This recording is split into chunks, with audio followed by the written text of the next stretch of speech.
दीर्घ 4 वर्ष परे उद्धार हैला शिशुपुत्र जे पुओ को मां टंका पाई आउ काहाकू टेकी देथिला।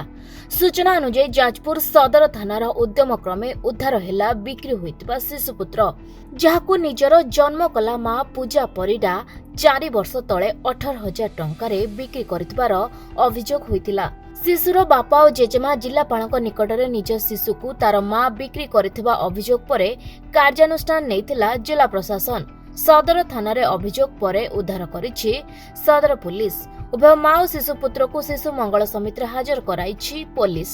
पूजा निजर पुओ को ढेंकानाल भुवन अंचल जैनिक व्यक्ति को दे देथिला जहाके शिशुपुत्र ता मां को चिन्हि पार नथिला। तेबे शिशुपुत्र को बालाश्रम रे रखा जाइथिबा बेले मां को स्वधारा रे रखा जाइछि। माँ को तो बर्तमान सर्ट स्टे रे रहिबो जे तार 164 कोर्ट रे सरी नाही आउ सीटा कोर्ट बर्तमान राय दबो तार स्टेटमेंट ऊपर डिपेंड करे कोन फर्दर प्रोसीजर हेबो बोली पिला बर्तमान हमर कस्टडी रे बालाश्रम रे हम ताको प्लेस करिछु आ या पई आ गोटे डेट हबो तापरे पुनः विचार करिके कमिटी जहा तय करबो ताको कहा को हैंडओवर करा जिवो बोली पिला को से जो बारगाडिया रे गोटे स्त्री लोक जहा पाखरे ए जो माँ जे पूजा साहू काम करथिला सी तार जड़े रिलेटिव को से पिला को दे देथिला तांगर पिला छुआ नथिले बोली से पिला को दे देथिला तेणु से माने ढेंकानाल भुवन गाँव तो सेटा बर्तमान सेठू तो तांगर डॉक्यूमेंट भी सब कहूँ बर्तमान से पिला को से माने एडप्ट तो कहा जीवनी सेटा को किंतु से ताको निज पिला करिकी